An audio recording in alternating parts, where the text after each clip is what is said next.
திருக்குறள் கதைகள் கதை எண் 276. பரமகுருவின் மனக்குறைகள். பரமகுரு தற்செயலாக கேலண்டரை பார்த்தபோதுதான் அவருக்கு நினைவுக்கு வந்தது.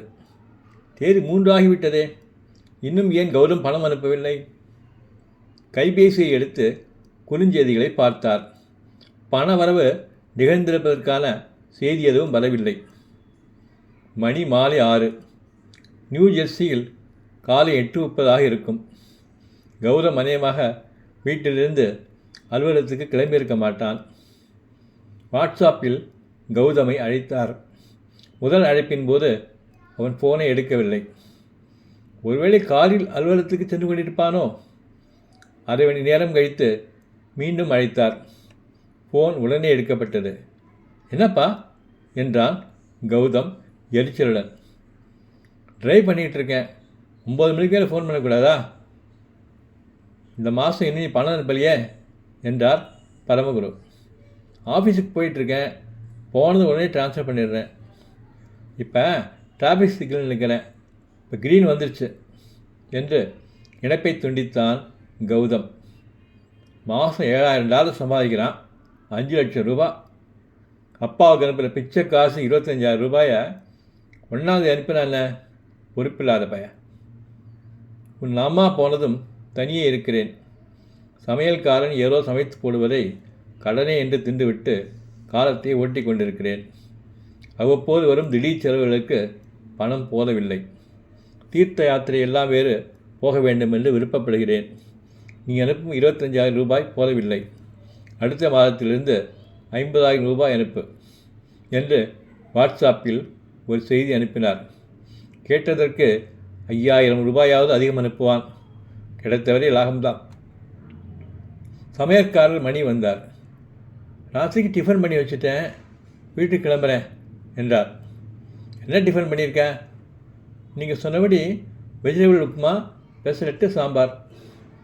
சட்னி அரைக்கலையா? இல்லை என்றார் மணி தயக்கத்துடன். ஏய்யா, நீ எனக்கு அன்னதானமாக செய்கிற? என் வீட்டு சாமான்களை வச்சு சமைக்கிற, கொஞ்சம் சட்னி அரைச்சா என்ன? 2 நிமிஷம் கூட ஆகாது. வெண்டாட்டி போன அப்புறம் துறவி மாதிரி வந்துட்டுருக்கேன், கொஞ்சம் வாய்க்கு ருசியாக சாப்பிடக்கூட முடியல என்று அழுத்து கொண்டார் பரமகுரு. சரி சார், அரைச்சி வச்சுட்டு போகிறேன். சரி, நாளைக்கு என்ன சமைக்க போகிறேன்? காலையில் பொங்கல் ரவா தோசை, மத்தியானத்துக்கு பூசணிக்காய் சாம்பார், வாழைக்காய் கறி, பொள்ளங்காய் கூட்டு, மைசூர் ரசம். வழக்கம் போல் அப்பளமும் பொரிச்சிடுறேன். அதோட கொஞ்சம் கேரட் துளிதி தேங்காய் கலந்து வச்சிடு. ஃப்ரிட்ஜில் பாதி பழுத்த மாங்காய் 2 இருக்குது, அதில் திருத்தி வெள்ளை பச்சடி செஞ்சிடு. சரி சார்.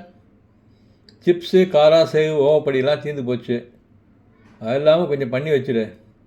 மத்தியானம் பசிக்குது, கோரிக்கை ஏதாவது வேண்டியிருக்கு. சரி சார், கிளம்புறேன் என்றார் சமையற்காரர். நின்று கொண்டிருந்தால் பட்டியல் இன்னும் நீளும் என்று பயந்தபடியே.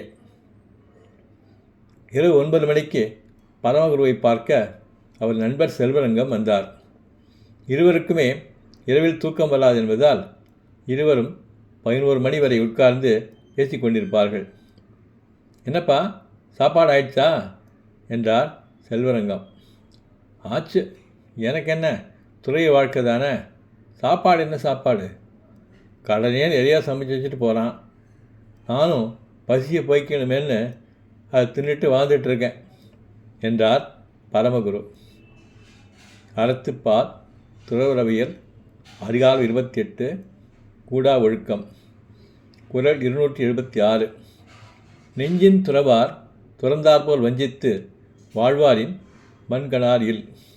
பொருள்: மனதுக்குள் பற்றுக்களை துறக்காமல் துறந்தவரைப் போல் வஞ்சனை செய்து வாழ்பவர் போல் இரக்கமற்றவர் யாரும் இல்லை. நன்றி.